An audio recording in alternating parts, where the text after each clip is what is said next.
It's time to sit back, relax, and listen to Conversations with Joan. Conversations with Joan will inspire, motivate, and empower you. Live your best life now. Listen, learn, think, and decide. And now, here's your host, Joan Herman. Welcome to Change Your Attitude, Change Your Life's Conversations with Joan. I'm Joan Herman. Thanks for tuning in. Conversations with Joan focuses on topics that are important to your life, from health and wellness to professional development to personal well-being. Change makers join me to share their insights, tips, and strategies so you can thrive and live your best life now. Thank you for taking time for yourself, and thank you for letting us be a part of your life. Now, let's start talking. Do you ever wonder why you're alive? Do you search for your purpose? Today's guest, Daniel John, joins us to provide insight on topics such as death, angels, religion, and mediumship. Daniel is a spiritual medium and author of the book, Why Are We Here? Reflections on Life from a Spiritual Medium.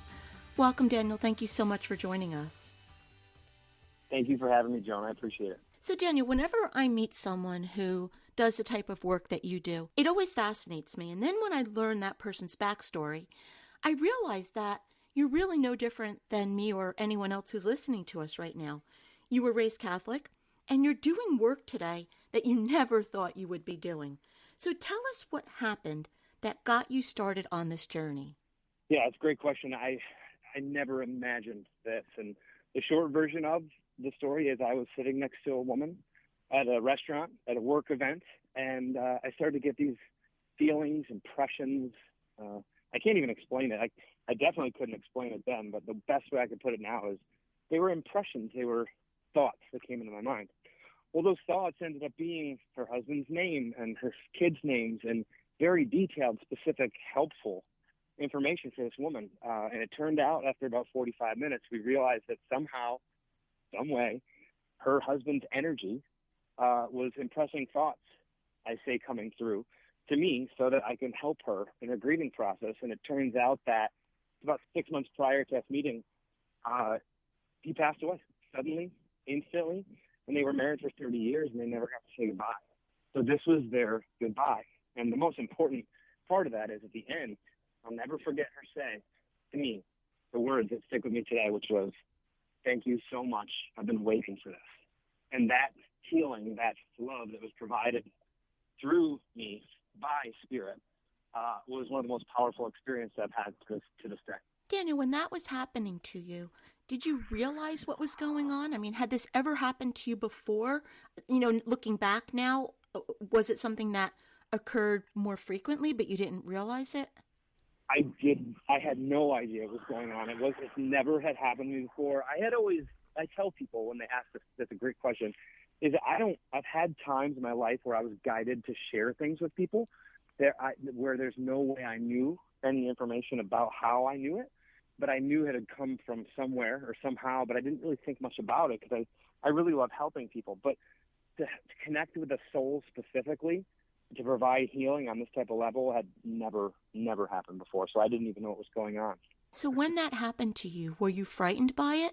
I was not, because the feeling of the peace that she felt and the goosebumps and happiness that I felt from the energy that was exchanged during that time was unexplainable. It's almost like picture yourself watching a love story and it all is a happy ending. They meet each other, they're together forever, nothing bad happens. It was that type of feeling. So there was really nothing to fear, even though I didn't understand it, because it was so overwhelmingly healing and helpful and full of love. What happened after that? A lot of us get feelings where we just kind of know something, but we're not really sure if it's in our head, if it's, where it's coming from. So when this happened to you, what did you do after that? Did you decide you wanted to hone into it, or did it just start happening more and more frequently on its own? Great question. On the short term, I was questioning.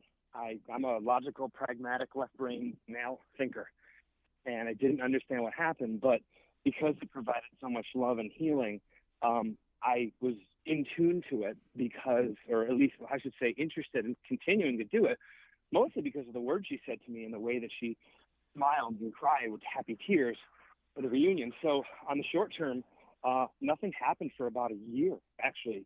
It was a whole learning process. I started looking into books about mediumship. I just saw a feather on the ground. Looking into books about mediumship and near-death experiences, and I absorbed book after book. And it wasn't until about a year and a half later where I took a class and I started to learn a little bit more on how it works. I don't think you need to take a class. It was more for me understanding the process. But no, in the long term, it took about a year and a half. I had gone through some personal traumas. I had quit gambling and put aside some of the things that weren't really serving my highest good. And then my gifts started to open up. So after that night, I was confused, but because it was so loving, all I needed to do was open my mind and heart and give it some time and I call it God, but let God kind of lead me. And, a year and a half later, so when I kind of came out to medium to say, hey, this is something I can do. This is a gift I have that I'm willing to help other people with. Daniel, what is a spiritual medium? So I'm a very definition kind of guy. Like, words have very specific definitions, but I also understand that, I understand that different dictionaries have different meanings.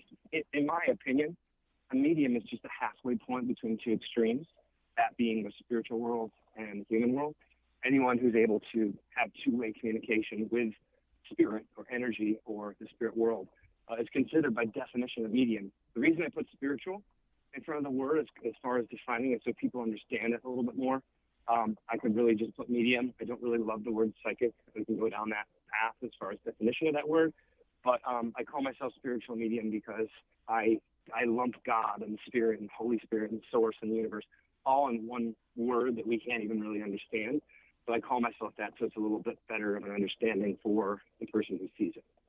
So, Daniel, I mentioned that you were raised Catholic in the opening, and you've been talking about God and the Holy Spirit. And a lot of times when people hear the word medium, they think it doesn't go along with religion. They believe that there is this negative or evil force attached to it. So how do you reconcile your religious beliefs with the type of work and the gift that you believe you have?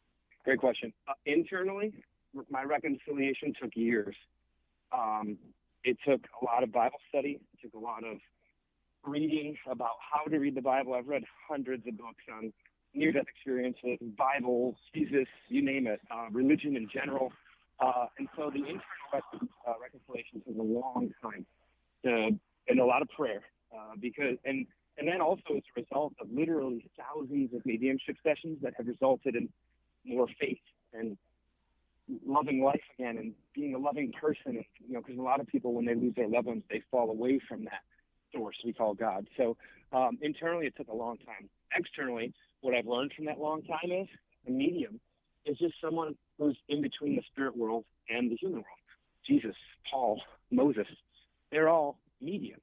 People get scared at the word, but if you look at the definition, which I cover in my second book, all it means is a halfway point between two extremes, or someone who's able to convey information. So by definition, we wouldn't even have a Bible if it wasn't for mediums. But due to fear and ignorance, I say that in a loving way. By definition, ignorance is just a lack of knowledge. It just, people are nervous of it. But I can easily explain it through Scripture to anyone who's open-minded enough. Daniel, from doing this type of work, what have you learned about life? What are some of the messages they've given you about life?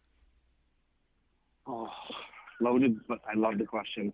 A few things, in my opinion, from what I've learned, is love is the only thing that matters.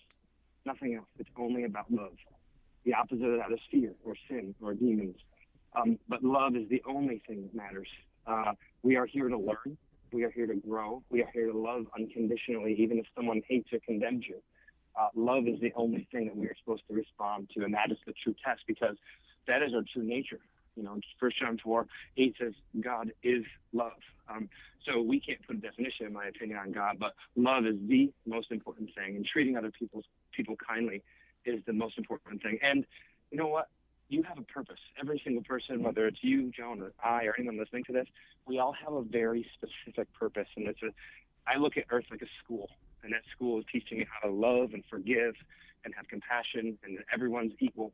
And we all have individual purposes and paths, and every unique person is following their own unique path, which I think is why it's important not to judge other people, and that judgment is a thing that we should stay away from, because we're all equal and we're all love. So there's a lot more lessons to it, and it's a lot deeper, but I would say love is the single most important thing from the moment I started this until literally this morning with a session I know I have later that already stuff is coming through for. It's all about love.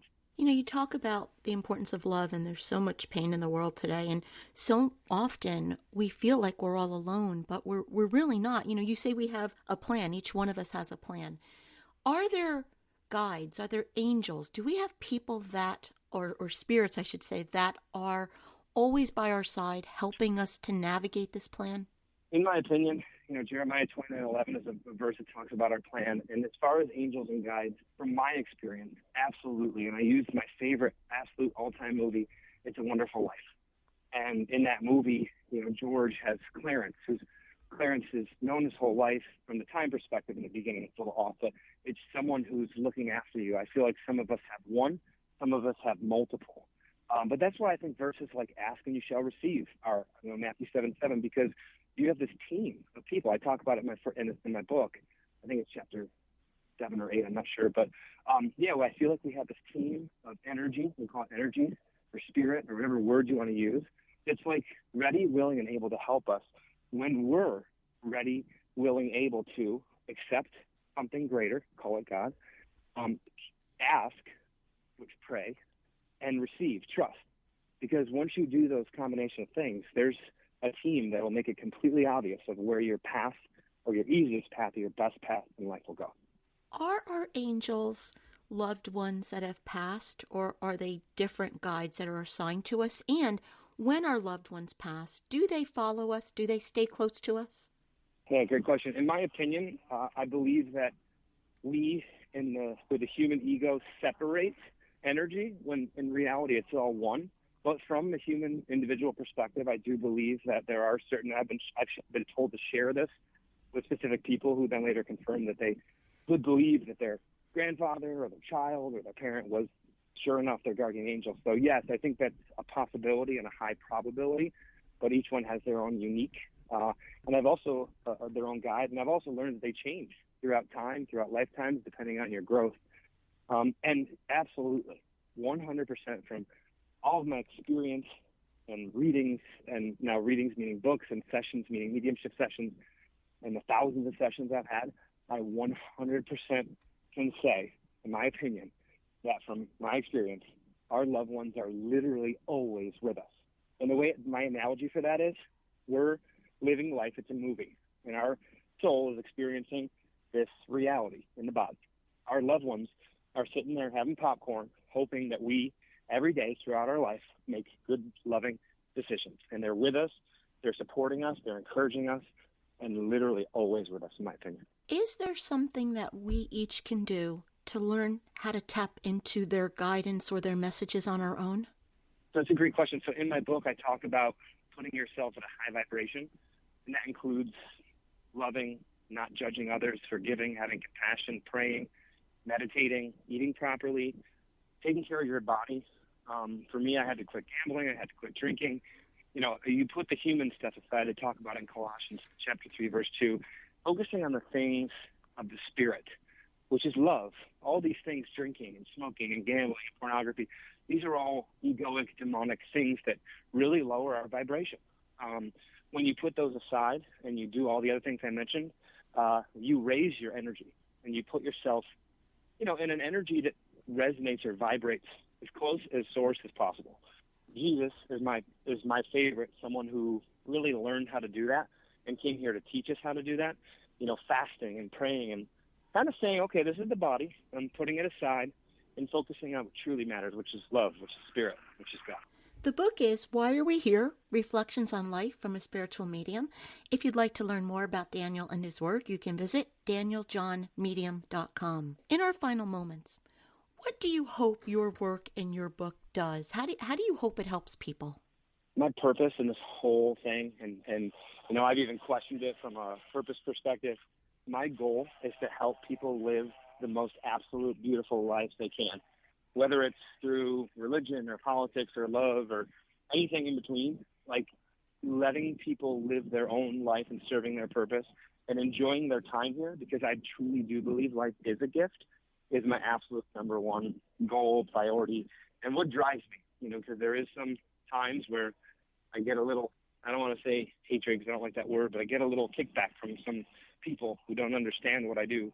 If they were just willing to listen, to learn, to be love and understand that my purpose is truly genuine and from the heart, my goal is to help people live better lives, because there's something more beautiful that sometimes we're blind to. And that's why I wanted to have this conversation with you today, because in today's world, who doesn't need more love and kindness and peace? And really, your message is one that we all should be listening to and incorporating into our lives. So thank you so much for spending this time with us. Thank you for having me, Joan. I appreciate it.